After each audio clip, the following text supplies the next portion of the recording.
अगर हम राधा जी की बात करें और कृष्ण का जिक्र ना हो, ये तो संभव ही नहीं है, क्योंकि राधा और कृष्ण हमेशा से एक दूसरे के पूरक रहे हैं और एक ऐसे आत्मिक प्रेम की मिसाल है जो भौतिक सुखों से बहुत परे है।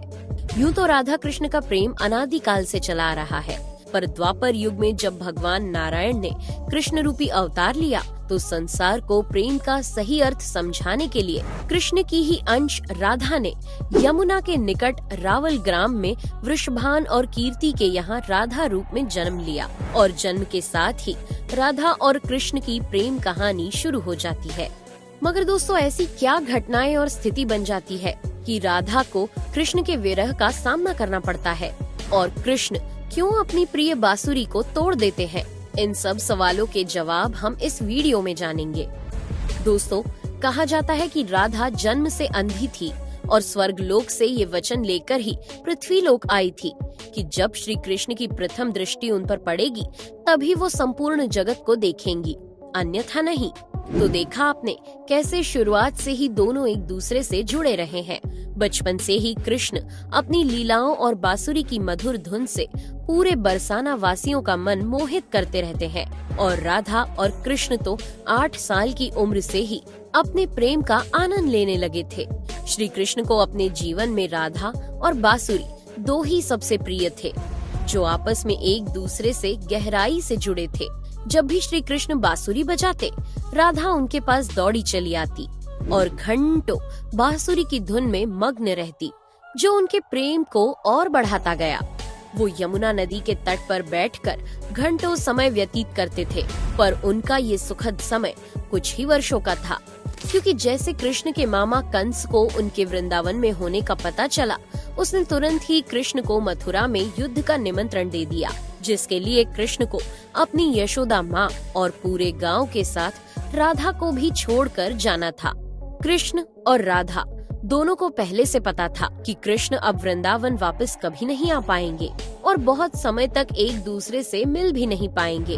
तो इसलिए मथुरा जाने से पहले राधा ने कृष्ण से 2 वचन लिए। पहला वचन था कि राधा के हृदय में हमेशा केवल कान्हा का वास रहेगा और दूसरे वचन के अनुसार मृत्यु से पहले उन्हें कान्हा के दर्शन होंगे। परंतु इन वचनों को देने के बाद श्री कृष्ण को पता था कि राधा उनके विरह में बहुत विलाप करेंगी, तो राधा हमेशा खुश रहे। इसके लिए श्री कृष्ण ने भी राधा से वचन लिया कि राधा को कृष्ण की याद में अब एक भी अश्रु नहीं बहाना होगा। ये वचन लेने के बाद श्री कृष्ण मथुरा की ओर बढ़ जाते हैं और राधा वृंदावन में ही रह जाती है, जिसके बाद से राधा का वर्णन बहुत कम ही मिलता है। इसके बाद कृष्ण ने मथुरा जाकर कंस का वध किया और अपने माता पिता देवकी वासुदेव को मुक्त कराया और फिर उन्होंने मथुरा से आगे बढ़कर प्रजा की रक्षा के लिए द्वारका नगरी की स्थापना की, जिसके बाद से उन्हें द्वारकाधीश कहा गया।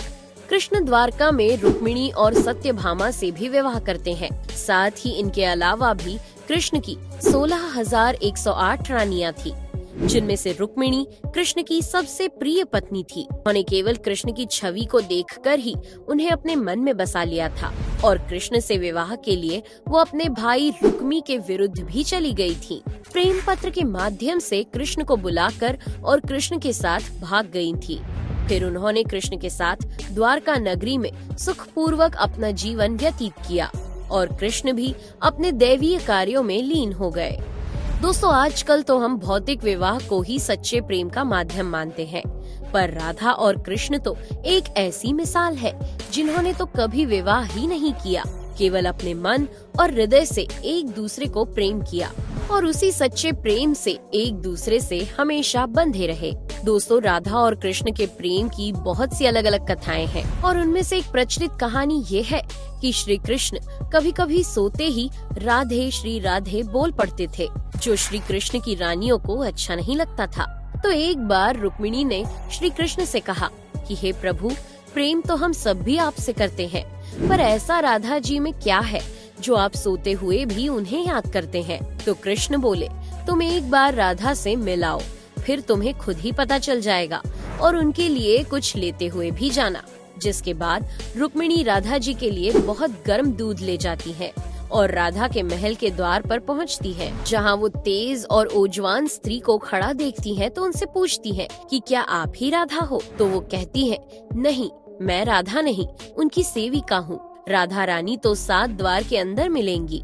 तो रुक्मिणी जी 1-2 करके ऐसे सभी द्वारों को पार करती जाती हैं।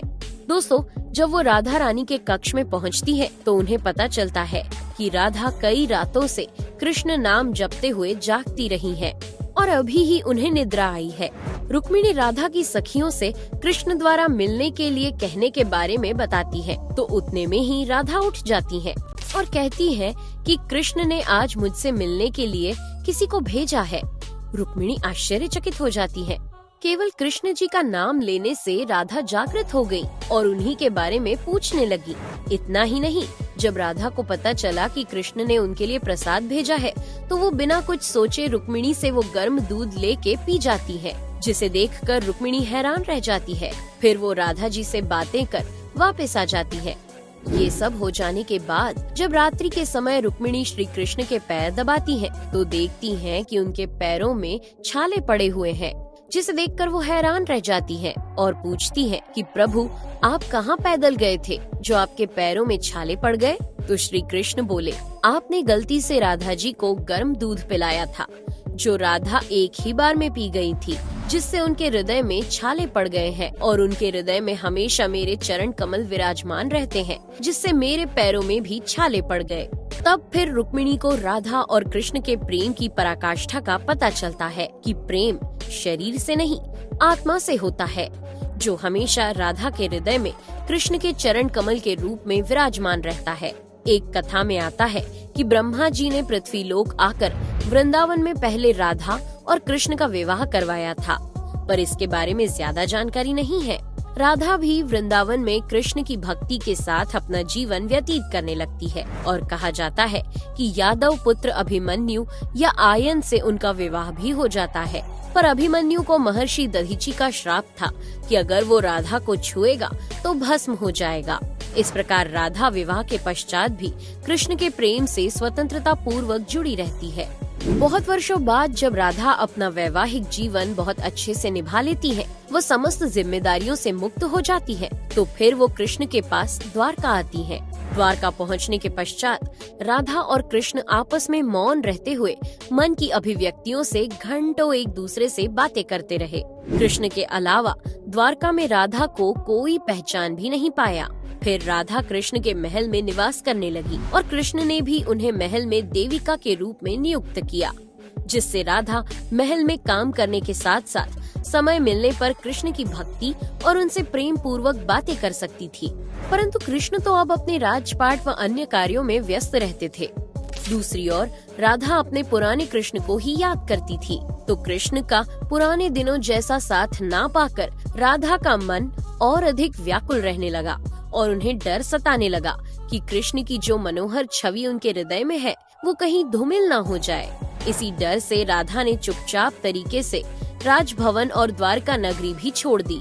जिसके बाद ऐसे ही कुछ समय और बिताने के बाद जब राधा का अंतिम समय पास आने लगा, तब उन्होंने कृष्ण का स्मरण कर उन्हें अपने वचन की याद दिलाई। राधा के स्मरण करते ही कृष्ण वहाँ दौड़े दौड़े चले आए, परंतु राधा की अत्यंत दयनीय स्थिति देखकर वे अत्यधिक भावुक हो गए और उन्होंने राधा से अंतिम समय में कुछ मांगने को कहा, जिस पर राधा ने उनके सामने एक ही इच्छा प्रकट की थी कि वो अपने जीवन के अंतिम क्षणों में कृष्ण का वही रूप देखना चाहती है जैसा वो वृंदावन में देखा करती थी। वो उन्हें वही बांसुरी की मीठी धुन बजाते हुए सुनना चाहती है। दोस्तों, राधा का बस इतना कहना था कि कृष्ण ने अपनी बांसुरी उठाई और वही मीठी धुन बजाने लगे और बांसुरी बजाते हुए कृष्ण और उनकी धुन सुनती राधा दोनों की ही आंखों से प्रेम के आंसुओं की धारा बह रही थी। इतना ही नहीं, बांसुरी की मीठी धुन सुनते सुनते ही माता राधा ने उनके सामने प्राण त्याग दिए, जिसके बाद उनकी मृत्यु से कृष्ण इतने विचलित हो गए थे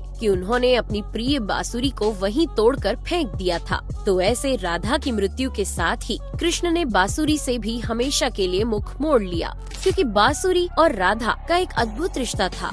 इसलिए राधा की मृत्यु के पश्चात कृष्ण ने अपने शेष जीवन में बांसुरी तो क्या किसी अन्य वाद्य यंत्र को हाथ भी नहीं लगाया। दोस्तों, राधा और कृष्ण की प्रेम कहानी के लिए कहा भी जाता है, एक प्राण दो देही, राधा संग स्नेही, जिनके शरीर बस अलग थे और आत्मा एक ही थी। तो दोस्तों, कैसा लगा आपको हमारा आज का ये वीडियो, हमें कमेंट करके जरूर बताइए और जाते जाते चैनल को सब्सक्राइब जरूर कर दीजिएगा। Thanks for watching.